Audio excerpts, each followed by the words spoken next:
27 мая в рамках международной книжной ярмарки «Китап-Байрам» на площадках Акмолинского университета прошел ряд мероприятий.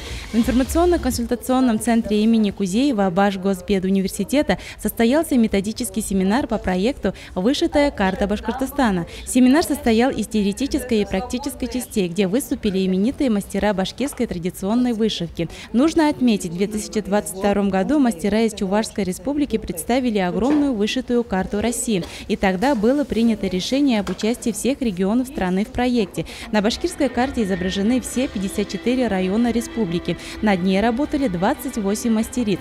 26 районов республики вышила рукодельница студии «Сильтер» Габида Валеева, а остальные районы выполнили вышивальщицы разных муниципалитетов. Уникальность, собственно, нашей башкирской карты заключается в том, что она вышита единым полотном, на едином полотне.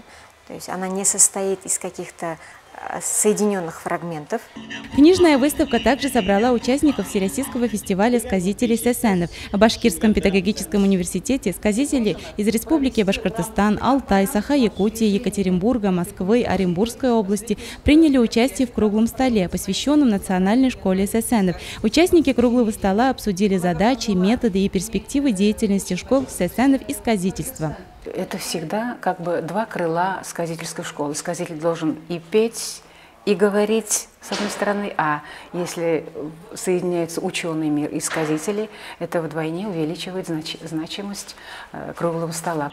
На сцене около Акмолинского университета прозвучали эпосы, устное народное творчество каждого сесена, сказителя, что стало ярким культурным украшением международной книжной выставки «Китап-Байрам».